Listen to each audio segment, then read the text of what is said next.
Thank you, everyone, for joining us today. We are very excited to present this workshop, Reducing Grading Time with Gradescope, which is being offered by the Department of Assessment and Accreditation in partnership with the Center for Teaching and Learning. This is a really wonderful tool that we all have access to, and we're going to learn today from faculty and from our experts in assessment and accreditation more about how it can be used and how you can use it and share the good news about Gradescope with other faculty members that you work with. So I'm going to go ahead and hand this over to our presenters today to introduce themselves. Take it away. Desiree, do you want to go first?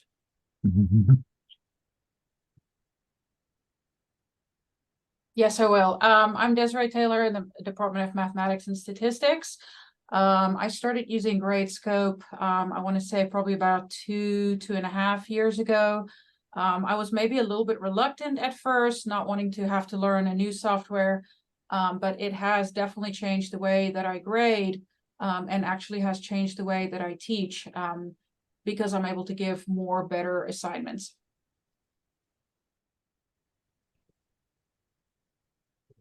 All right, hi everyone. I'm Jacob Herger. I teach chemistry in the chemistry department.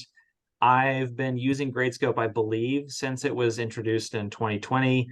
I have found it to be a huge asset to grading in my class. And like Desiree said, it's allowed me to leave better feedback and more feedback and also leave it quicker. So I'm hopefully going to be able to share some of that enthusiasm with all of you today. All right, and I'm Mitch Cottonor. I am the Director of Assessment in the Office of Assessment and Accreditation.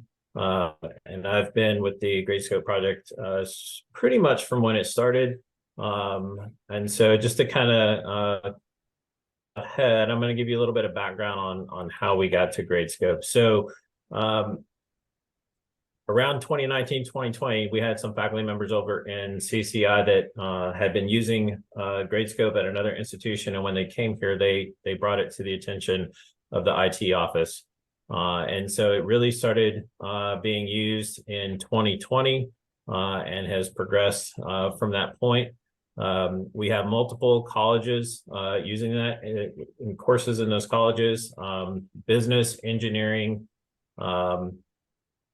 CLAS, which now I guess is College of Science, and chess, and I believe that is it in engineering as well. So the majority of the colleges have courses that are using this. It's mainly in those first and second year courses that are large enrollment that are using this.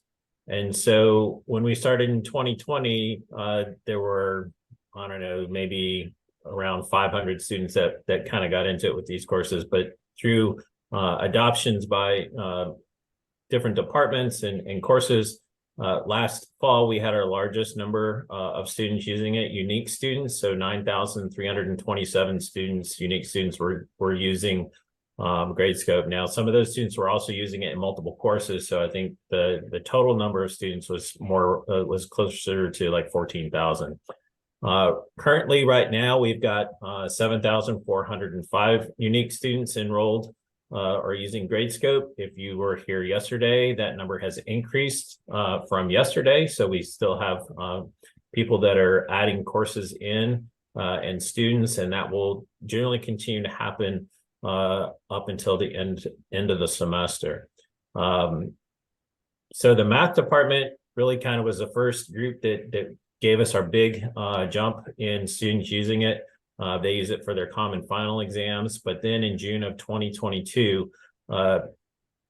the IT department got rid of OpScan, or the contract ran out, and they chose not to renew it because Gradescope could handle the bubble sheet exams. So that's where our next big jump came from. Is faculty who use these bubble sheet exams in large enrollment courses. Couple of things about Gradescope: it does integrate with Canvas, so you can do an easy grade transfer. It's a simple one-click transfer of the grades over there. I think one of the things that that faculty are usually interested in is this going to be something that's going to be here to stay, or is it going away? We were on yearly contracts, but this year we actually signed a 3-year contract with Turnitin, who's actually who owns Gradescope at this point. So we have an institutional contract that will run us through 2026. So it's something that's here to stay for a while. You don't have to worry about learning something new and then all of a sudden it's gone, because occasionally that seems to happen as we look at these new tools.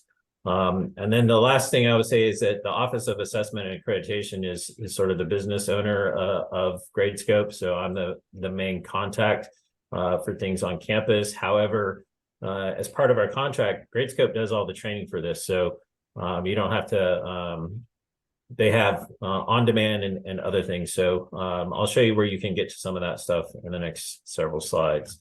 I have created a website that you can go to through in our office webpage for Gradescope. It's got a lot of resources on there. And there are multiple ways to actually get into Gradescope. So everybody on campus, all faculty, have access to this. You don't have to do anything to create an account or anything like that. It's already set up. And then I'll show at the end of the presentation some of the resources that are allowed that are there. So right now I'm just going to kind of show you how you can get to Gradescope. There's 2 ways. You can go directly to their website. So if you click on this Gradescope link that's on this first page, it'll take you directly to their website. Once you get to the website, all you need to do is simply click on the login. You don't have to do the sign up. You already have an account that's been established through the university. Once you click on the login, it's going to take you to this screen. And so you'll want to click on the school credentials. We've got this as a single sign-in, so you don't have to do anything. Have a new email or password. You just use your Ninernet information. So once you click on the school credentials, what you'll see is what you see on the top left corner. It'll give you a way to select your school. There are a large number of schools that are using this. So my suggestion is to go to that section at the top where it says search for school. And so on the bottom right, if you type in UNC, it will bring up Charlotte and then the other school that's sort of north of here that has a different color. So then once you click on UNC Charlotte and Ninernet ID, it'll pull up the piece where you're asked to put in your credentials, and then it'll take you into Gradescope. The other option is to go through Canvas. Now, what I will say is it integrates with Canvas, but it's not part of the navigation bar initially. You have to go in through settings and go to the navigation section and then find Gradescope down at the bottom and pull it up into the bar and save it. Once it's there, when you click on Gradescope, it'll take you directly into the Gradescope page. So that's how faculty can access it. For students, same 2 ways, but there's also an app that Gradescope has developed, so that way students can access Gradescope that way, and they can submit assignments if you choose to have them submit their own assignments. Once you get to the faculty homepage, this is typically what you'll see. The one thing that I have on mine that you will not see is that little dashboard piece over there. That's where I can look at how many people are using this, but it'll give you a list of your courses. And so you'll be able to see what's here. I've kind of blocked out some of these things because some faculty have given me some rights into their courses. So just to not show who's using it and who I'm working with, just for their own satisfaction. So that's how you get to the page. You can create a new course and do everything from here. And then I'll talk a little bit more about where you can get training as we get to the end. So the last piece I want to show is the types of assignments that faculty on campus are using. So 38% of the assignments that faculty are using with this are exams or quizzes. So those typically have a PDF that students can download and work from, and then it gets uploaded. Bubble sheets, as I mentioned, is the next largest group. 33% of the assignments are coming from there. You can do homework or problem sets, which doesn't require students can just submit a sheet of paper with their answers on it. There are some people that are using the online system, so it's sort of like quizzes in Canvas. And then a small percentage, which is kind of funny because this is the faculty who actually brought Gradescope to us, can use this for programming so that it'll grade their programming assignments for them. So those are just some of the introductory stuff, and I'm going to turn it over to Desiree to go through her part of the presentation. So I'm going to stop sharing so she can share her screen.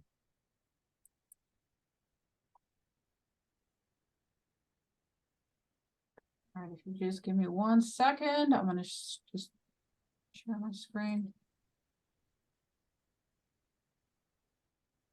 So many things open. I believe this is it.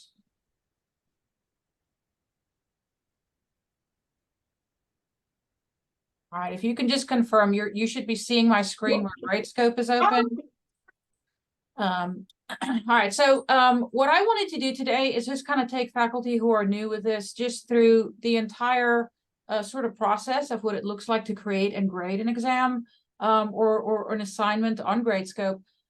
Something that I just wanted to add to the very last slide that Mitch just showed about the amount of faculty or percentages of faculty using this for multiple choice and for other exam sheets. If you notice that more faculty actually use it for exams other than multiple choice, because it lends itself so incredibly well to that. It really goes beyond that multiple choice and allows us to give short answer questions, free response questions. And I think that's where the beauty lies. So I had, before we started, because I only have 20 minutes, I already created my assignment inside of Gradescope. And what I wanted to show was I actually had some students, some student helpers. So I actually created an assignment and had those assignments filled out. And one of the things that I do want to show here is that I use in my class numerical answers. I use short answers. I use multiple choice. And I also use longer free response questions, which I'm not showing here. But just to show that you can use a mix of questions on the same assignment. You don't need to create a separate multiple choice from your free response. If you would like for it to be combined, you certainly can do it in this way. So these are assignments that students submitted. I went ahead and scanned it in, and you can scan it in just as a single PDF file. So this is what that single PDF file looks like. Let me go ahead and minimize this. So when we get to the assignment, and like I said, I already started, the first thing that you're going to be prompted for when you create an assignment is Gradescope will ask you to upload your PDF. So here I uploaded just a clean PDF of what my assignment looks like. And then you have options to put some answer boxes, name boxes, ID regions. So this can be moved around wherever you have your name region. It's going to read students' handwriting. I would say that it probably has about a 60 to 70% success in recognizing students' names in my classes anyway. But that percentage goes up to about 95% to 98% accuracy when you also add student IDs. So there is a little bit of work to be done for adding the student IDs in Gradescope. Because it automatically syncs with the Canvas roster, it gives that number that is in Canvas, which I can't understand why that is not the 800 number, but that's an issue beyond us. So you can really easily just get those 800 numbers into your Gradescope courses, so it will read those as well. So it has a second anchor, basically, to recognize which student it is grading. So with both of these, like I said, I would say 95+% accuracy in pairing students with their names. All right, so you have an option here where you want to put your answer boxes. I made a small little answer box because for this question, I only want to grade the number. If you wanted to grade students' work, you can really easily make that answer box a little bit bigger so you can see everything. But I'm going to stick to my little box for now. And so similarly, you can create all of your questions and put all of your answer boxes in place. You can also assign your points at this point in time. So I'm going to go ahead and save that outline.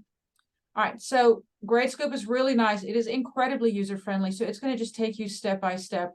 The next thing it wants to do, you can either go down here on the left-hand navigation pane, but it automatically next is going to prompt me to put my student scans in here.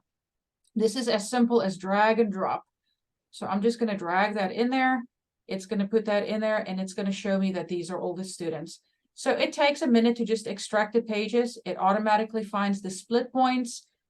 If in the event a student maybe handed in their page upside down or backwards, it's really easy to rearrange pages once it shows it to you. It's not going to automatically do that then. If it's not certain about the split points, it's going to ask me. So in this case, it's done. It says that it automatically created those submissions. If I click the show button, this is what it is showing. So it's recognizing each one of these as an individual submission. All right. So next thing I'm going to do is to manage submissions.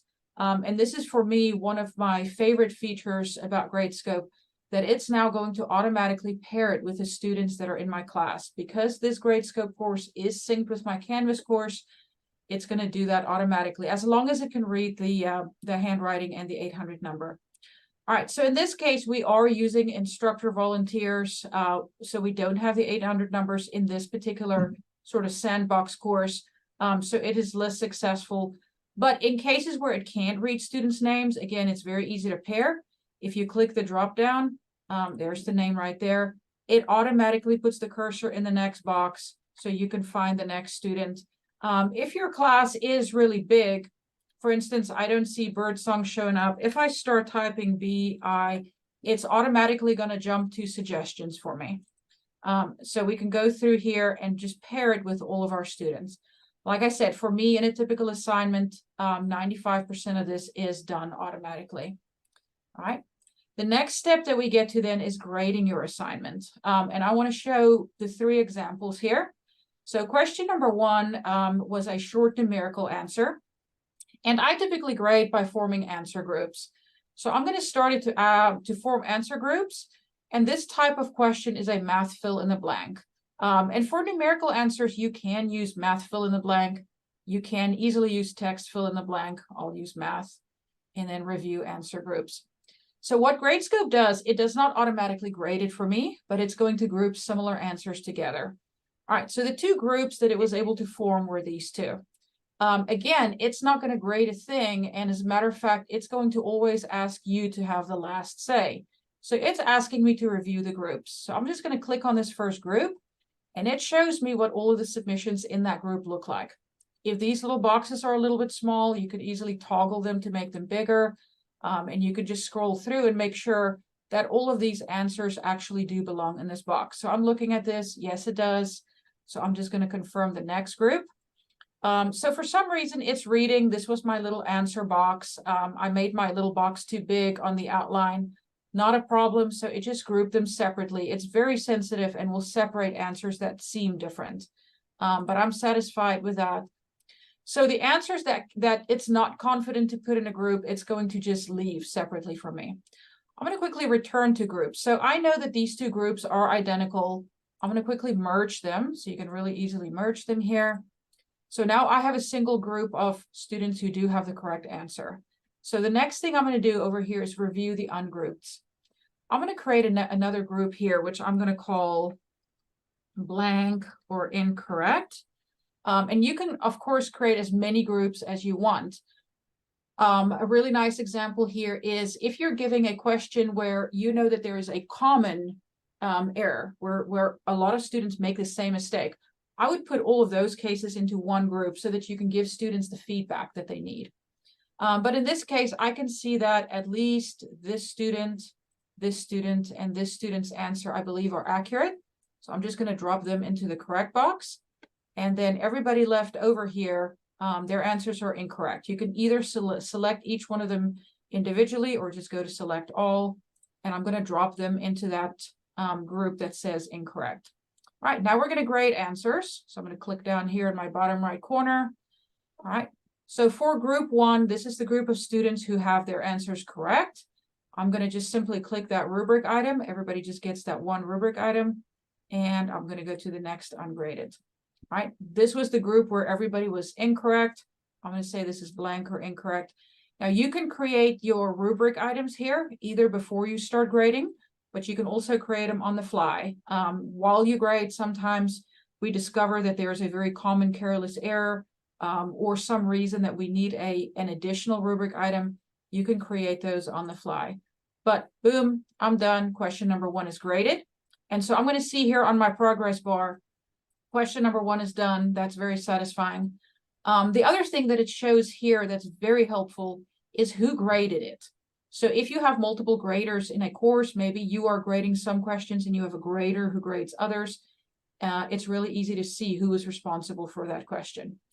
All right, for question number 2, I do want to just show this one too, how I form the answer boxes, because this is, again, I'm going to keep saying this is one of my favorite features. I think I have about 25 favorite features of Gradescope, but especially teaching a science, this is incredibly helpful. So if your answer is not just a number, but an equation, in this case, the answer is an integral. Students had to set up an integral for me. It will actually not only read their answer, but it's going to go ahead and type out a label and tell me that this is what is understood in this box. So it actually read that, and it's going to label that group. So I would like to just review that group and make sure that all of these answers actually belong in here. It looks like all of these are good to go. So I will review the ungrouped answers.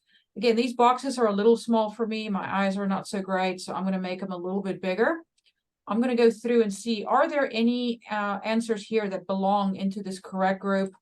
And I can really quickly and easily click on them. So these all seem correct.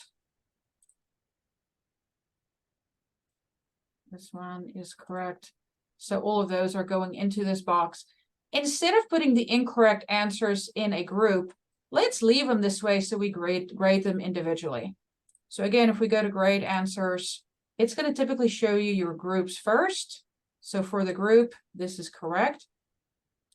So my rubric items, one thing that I'll point out while we're on this screen, as you create your rubric items, you can actually type in, it accepts LaTeX, so you can type in what an answer should look like. You can also upload little pictures here. So if your answer is a graph or something that is more difficult to type, you can just take a screenshot of your key and just pull that up in here also. So for this, I'm going to give these students their full 2 points. And for the remaining students, it is ungrouped. So for instance, this student right here can get credit for the correct function, but the bounds are not. And so for each student that you then want to grade individually, this assignment was turned. To pull this up over here. I can see everything here is wrong, both the bounds. And so you can just select any of the rubric items that you want really quickly and easily. It really does not take a long time. What's really nice about this is when students come back in to look at their graded assignment, they can see, or you can choose whether you want them to see the rubric items or not. So I do make the rubric items available for my students so they can see not only what the correct answer was, but they can see that their answer is wrong. And in cases where I give partial credit, that's visible to them. So they can see which items they got credit for and which items they missed. And that really helps for future assignments. So when we do an easy in-class assignment, they get to see what the rubric looks like. So on the test, they are more likely to give a complete answer and to not forget to add little things. All right. I think my 20 minutes is about up. Mitch, am I done? Mm-hmm.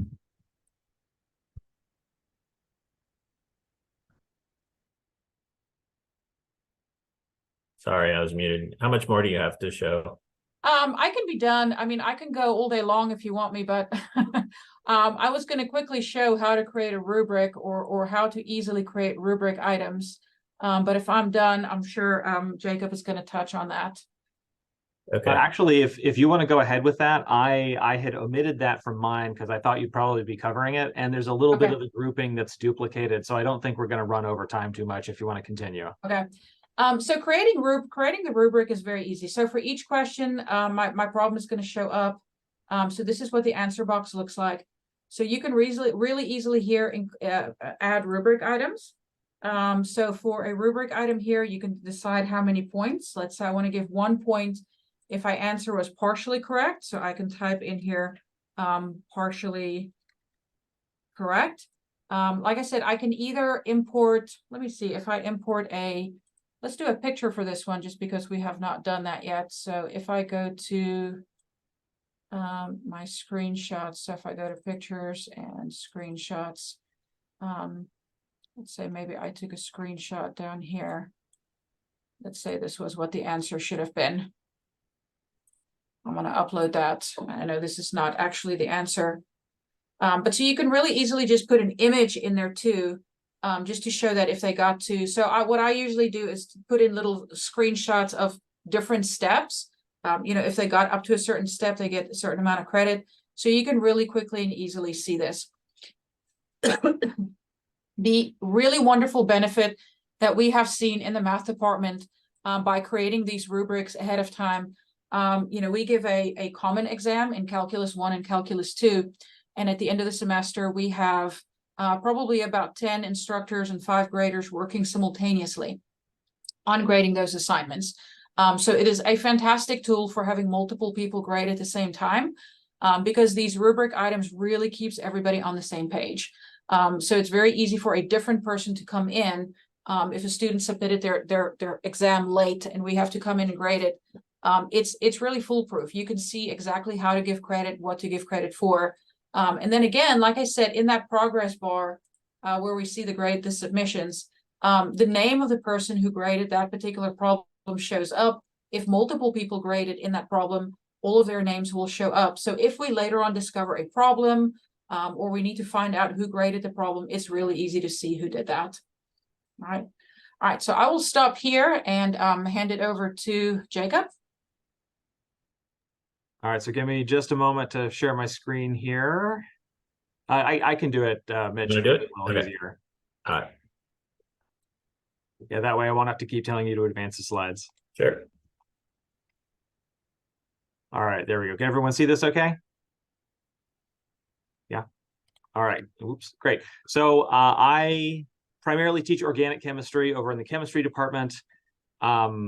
In case you're not familiar with organic chemistry, it's usually a sophomore level course. I have anywhere from freshmen to seniors in there, though, depending on the semester.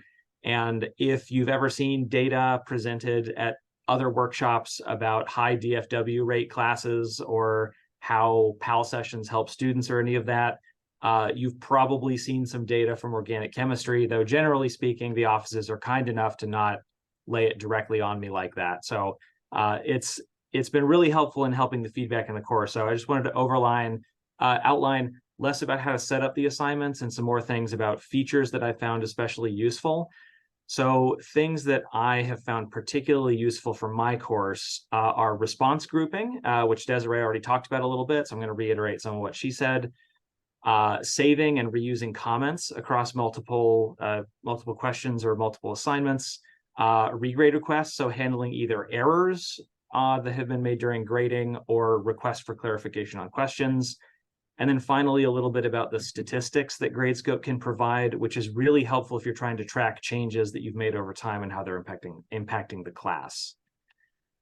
So first, I just wanted to show you sort of what a typical quiz in one of my courses looks like. This is the key for a course that we had earlier this semester. And for organic chemistry, at least the way that I teach the class, I generally have what could roughly be described as maybe graphical fill-in-the-blank questions, as well as some text and as well as some longer response questions. But one of the difficulties with doing digitally graded or online assignments with organic chemistry is that a lot of the course requires this sort of visual language, which can be very difficult to translate into a machine readable format or into a format where you can ask a good quiz question that won't just be as slow as grading something on paper. So this is an issue we've dealt with for years. So the first thing, probably the major time saver with grading, which Desiree again already talked about, is the question grouping. So grouping responses by question. For my courses, I mostly find the helpful option to be the blank answers only. Generally speaking, the text that students write is a little difficult for Gradescope to parse in a way that's useful. So usually the blank answer one is what I go with. So you can see here a little preview of what happens when you group those by blank answers. You get here to the grouping screen where it'll show you the little thumbnails of all the different things that students have put in. This is very good for what I do with little sketches or small drawings. Someone who's skilled at organic chemistry will be able to kind of parse correct and incorrect answers rather rapidly by doing this. This also helps with text. So if you can read a short phrase or a longer piece of text that Gradescope isn't parsing correctly, you can group it by blank as well. You can see here in this set of answers that there's already been some blank responses that have been grouped into their own little subgroup there on the right. I won't belabor this too much. So you can go through the process. You can create as many groups as you want. I like to group them roughly by the type of feedback that I want to leave later. So in this case, I have some structures that are just not plausible at all, ones that are very incorrect. Common mistakes I've grouped into their own box there. Then I have my correct answers. I've left a couple up here just to show that you can grade them individually if you have one that you need to leave specific comments on or want to come back to later for some other reason. The grouping, one great thing with the grouping is that you can leave really detailed feedback to a lot of submissions all at once. So you can see here I'm in one of the groups that corresponds to the common errors that happen with this particular question. So not only am I able to provide a picture of the answer that I'm grading here, but down at the bottom, you can type in a specific text comment and it'll apply it to all the submissions in that group all together all at once. So rather than, if I had a paper exam, writing out most acidic proton or a couple words that would take me maybe an hour over the course of grading an entire exam, I can type one very detailed comment out. In this case, I'm specifically pointing them towards the section in the textbook and a particular question in the textbook that deals with this issue, and everyone will be able to see that on their feedback. So you can get really, really specific with this, which has been very good. All right, so continuing on, another thing that I found very useful with Gradescope is the built-in regrade request function. So this not only helps me track students that report problems with the grading, but also in guaranteeing that the students have at least done the minimum amount towards viewing the feedback on their assignments. So before Gradescope, I don't know if anyone else did something like this, but if I would give back an exam, I would usually have some sort of formal process the students would need to go through to submit a regrade request.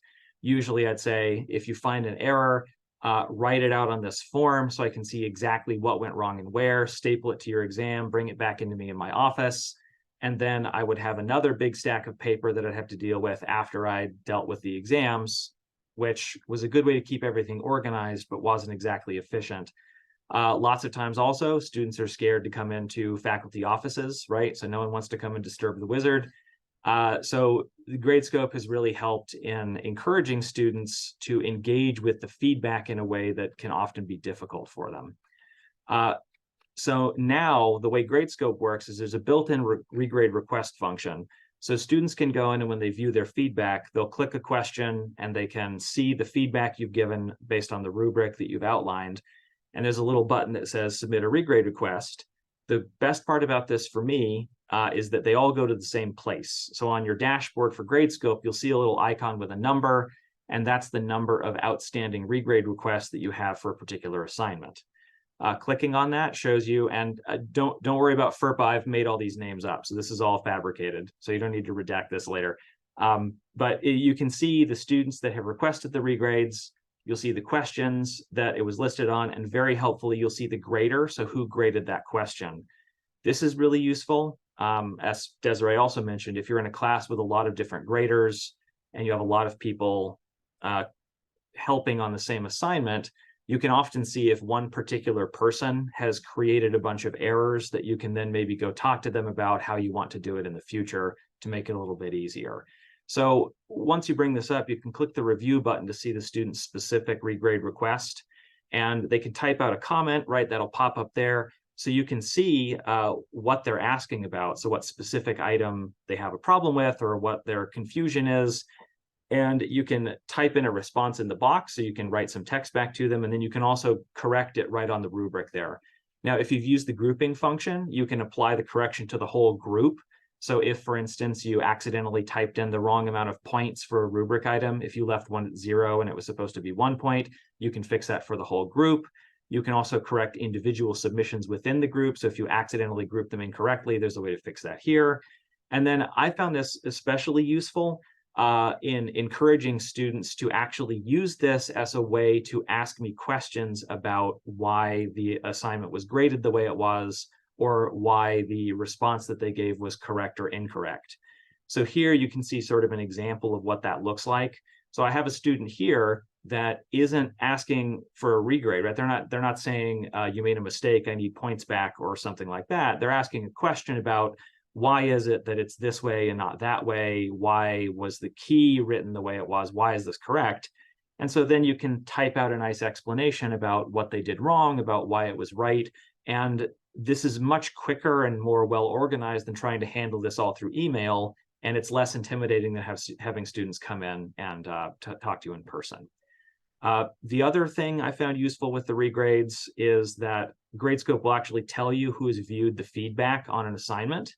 So if you go here to the assignment itself, you can see the scores all listed out there. And then you can also see that little eyeball icon about whether or not they viewed the feedback. And from this page, you can, for instance, copy all their email addresses for the students that have not viewed the feedback and email them directly. So I always try to do this at the beginning of the semester saying, hey, you haven't viewed the feedback on the assignment. Make sure that you do that because that's the whole point of college, getting feedback on your work. The other thing that's useful is if you're like me and you really want students to understand how to use all these functions, I usually give an assignment at the beginning of the semester where there's a good amount of participation credit, and I always give everyone the wrong grade on it. So I force them to go and view the feedback and go through the regrade process for their very first assignment so that they can understand that this is how it should work for the whole semester. So it kind of is very useful at helping set the tone for everything else. All right, so finally, last year I wanted to talk a little bit about the statistics that Gradescope can give you about assignments and how to use those. It gives you a view of an assignment that's kind of like the Canvas view where you can go in and view the assignment level statistics by question. So here in this assignment, you can see the mean score, so the average score on each question in the assignment laid out in the little graph there. You can also see your basic statistics there, so the minimum, the maximum, the median, the mean, the standard deviation, and all that. And then if you scroll down, you'd be able to see the sort of a progress bar indicating how students did on each individual piece as well. So this is good. This can give you that broad at a glance information, but you can also do more with this. One of the very cool features of Gradescope is that you can actually add tags to each of your items, each of your question items in Gradescope. So if you have, say, a list of student learning outcomes that are specific to your assignments, you can add those here. Then you can view the statistics not by question, but by learning outcome. So if I have 5 questions, if I had, say, 4 questions on this about molecular nomenclature, I can see how students did on all of the nomenclature type questions all together, which is a good way of aggregating kind of the individual conceptual pieces that students have done well on or not on an assignment. So you can see kind of an example of this right here, right? So I've gone through each of the questions. This is in the assignment statistics summary. I've gone through and I've added tags that are specific to my course for each learning outcome or broader objective that the questions are serving. And then you can look within those to see, well, which types of questions are hardest or easiest, which things are students doing well on. So here I can see that my students are a little better about filling in reagents for reactions rather than drawing structures, which if there are any organic chemists in the audience is not a huge surprise. I can see here that the students did way better on alkene chemistry than alcohol chemistry. So then that might prompt later for me to go back and do a little more review about alcohol reactions or send students assignments about that particular material if they're not kind of performing up to snuff on that. It's a wonderful way to keep track of progression as well. So if you have concepts that come up over and over, you can use this to see how students are doing on the same material over multiple assignments, which is really great. All right, and then finally, the last thing that's great here is you can get question level statistics about rubric items. So this is the statistics for a particular question with a fairly complex rubric. There's a lot of little bits and pieces to this question. And so I can go in here, and instead of having to guess about which things students got right or wrong, I can see this, which tells me within this particular question, it's actually these specific small items that are helping students out or kind of hindering them. And then again, that can inform your idea about what you want to review or do in class in the future. If you click on those, right, I forgot about this. So if you click on the rubric items, it'll show you the ones that students had applied. So you can group all the students together that, say, missed a particular item here. In this one, I've selected all students that drew a molecule which has serious errors. So this is a serious enough error that I might want to contact all these students individually and let them know, hey, you know, can you come in and talk to me about this? You got to be more careful about this in the future. Yeah, and so that's the basics. I think we already talked about exporting to Canvas. So you can go for your grade review and you can just export all these things straight to Canvas with one click. It's super easy. You can also export the evaluations. So if you have a statistics program you use, if you want to save this for future use, you can export the evaluations and it'll dump out all that question level rubric item stuff to a zip file with statistics on each question, and you can use that however you want in the future. And that's what I've got for my part.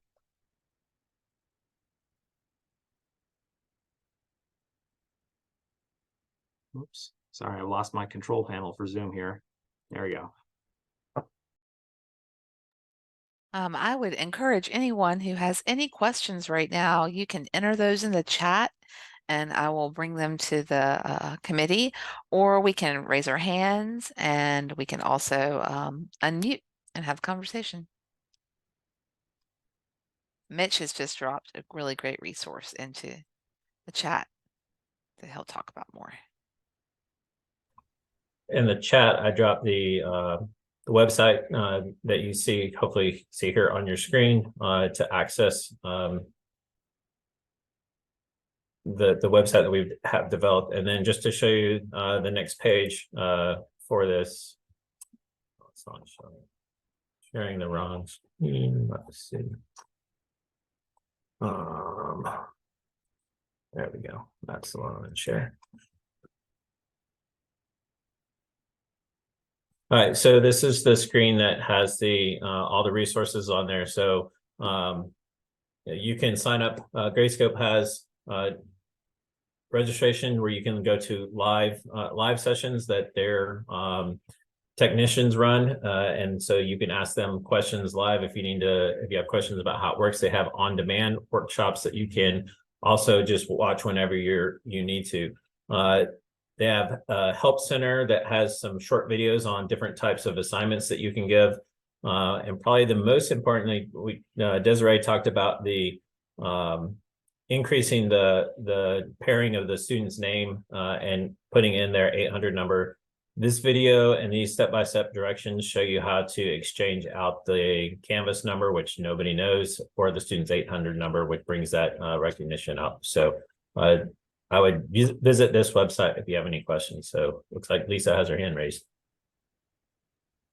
Yeah, so I teach principles of marketing in business. And I've looked at Gradescope because I have at a minimum 100 students in each of my classes. And they do a group project, and basically every week they'll have to do like a mission statement, then they'll do objectives and measurements, and ultimately they have to do a report at the end. So I couldn't figure out how, like, is this something good that you could use for a report format? Because everything y'all showed us is good for like finance or accounting or chemistry or something that you can, you have a specific outcome. But if they're doing a product and they're developing the product and they're coming up with their mission statement, I can tell, does it answer the who, what, where, when, and how? Is it market driven versus product driven? I can ask those specific questions, but I don't know how I could utilize Gradescope in that respect. Or can you? So you can, it's just not probably may not be as helpful. I think I've heard some people talk about it's better than the what's the name of the grading that's in Canvas? Speed grader. Yeah, speed grader. So I've heard people talk about speed grader. This is better. In yesterday's session, they talked about how those comments are stored, makes it easier to use this than speed grader. You can have students submit just as a group. So when they submit on Gradescope, they would just put in everybody's name who's part of that assignment. So you can make group assignments. So you can set up a sandbox course and have upload one of those assignments that you're talking about and see if you can find any advantages to using this. But so I don't necessarily have probably a direct answer for that, but it's something that you could try out if you wanted to. And I probably will, because there are some assignments that I probably could use it for, but I thought, wow, this would be such a great way to group everybody together that had the same comment, because I literally grade all 100 things individually now. So I was just looking for a way that would simplify that. So, okay, thank you. You're welcome. Now, we've got another question that's in the chat. How does this work for an online class where assignments are structured in Canvas versus on paper? So what do you mean they're structured in Canvas? If I could get a little more information. So, Tanya, do you want to unmute and maybe ask some additional questions? Yeah, thanks, Jules. Yes. So when I create an assignment in Canvas, let's say it's a quiz, I'm putting all the the question and the responses in Canvas, and then I typically use SpeedGrader. And I guess I was just curious where the Gradescope function comes in that, because they're not handwritten responses that the students put in. They type their responses, or they check a box or what have you that's already in the computer. And I wasn't making a connection between how this works for digital assessment. Right. So there is an online assignment where you can generate like those types of assignments just like you do in Canvas. And so there's only a small portion of faculty who are actually using that. I think on the graph it showed 10%. So I don't know, the beauty of this to me is the handwritten, being able to grade those handwritten assignments. And so if it's more digital, again, I would suggest maybe just creating a sandbox course and looking at how those online assignments work. I've also had faculty that said they've put in a lot of time generating those things in Canvas, and putting them in a different software may not be worth their time. So, again, I would suggest maybe trying it out in the sandbox and seeing if you see any benefits over what Canvas provides you. Mitch, I could maybe answer to that too. I know in Calculus 1, because we have the online Calc 1 and Calc 2 course, we have played with it a little bit. So you can actually, there is a feature where you can have students work a problem and just snap a picture of their answer. And so you can just upload pictures as answers on certain assignments. So that may be one way that you can do it. But ultimately, it's going to have to be some kind of an image or file that's going to have to be uploaded back. Well, that's good to know. I mean, I'm a sociology professor, so that I'm kind of in the same boat as Lisa in terms of responses and content. There's a lot of written work. Yes. So Yeah. so it's harder to quantify. I think the issue that we had when we tested it in Calculus 1 is when you ask students to show their work on their own piece of paper, you're going to get one student who wants to submit 2 sheets of paper. You're going to get one student who's going to submit a little box. So just for keeping it organized, it really is better if you can get, if you can require students to have a printer and to print out your sheet, fill it out, and then scan it back in as a PDF, really is the easiest thing, but there are ways around it. Thank you. So I have a little bit of experience with that as well. One thing that I found useful is if you want students to show handwritten work, like for calculations or something like that, you can. This is what I do in some of the organic chemistry lab courses. is you can give them a template that's, say, a PowerPoint file that's your page, and you have a box there and you have their directions, and in the directions you say that you do your response separately, you take a picture and then you put it into my template, and it's got to fit in the box. So that way they're still doing it longhand if you want them to write something out, but then they're required to fit it into an area, which helps a little bit with the grading, because then you can treat it like a regular exam assignment where you have a well-defined region for that. If you do have stuff that's typed out, so in the labs, we have some questions, follow-up questions for their lab experiments, and you can set up an online quiz where you have them type out responses, just write paragraphs of text, and it's pretty good at that. Some of the features of Canvas quizzes that a lot of people use, it can't do randomized questions or question grouping or things like that. So that's a little bit limited, but if you just have a prompt and then a bunch of text, Gradescope handles that just fine. And then you've got all the benefits of being able to have the nice structured rubric and all that afterwards as well. Thank you.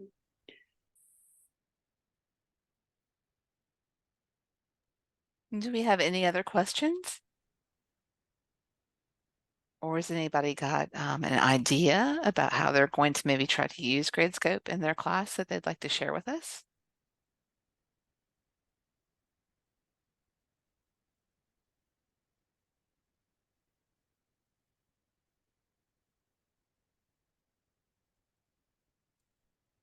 Okay, well, if we don't have anything else, Mitch, do you have anything else that you'd like to share? So I wanted to put up email addresses for the presenters. I'm sure that Desiree and Jacob would be happy to discuss in more detail if you have questions about how they're using Gradescope. And then if you have any questions about how to get onto Gradescope, or you just want just simple questions there, obviously better at talking to you about how to use it in your course, you can contact me and I can help you out. Any questions that come up about Gradescope, I contact them directly. So those types of questions typically come to me, and I help faculty out with those. So other than that, that's all I have. Okay, well, thank you so much, everyone, for joining us today for this workshop, and we hope that you'll all have a good time playing with Gradescope and maybe integrating it into your courses and sharing this information with other faculty members that you work with. We are going to have both of these recordings, today's recording and yesterday's recording, up on the Center for Teaching and Learning's YouTube website within the next week or so. So if you want to share those, I'll make sure I send the links back to Mitch so that he has those as a resource. Okay, thank you, everyone. Have a great day. Thank you. Thank you. Thanks. Thank Bye. you. Thanks.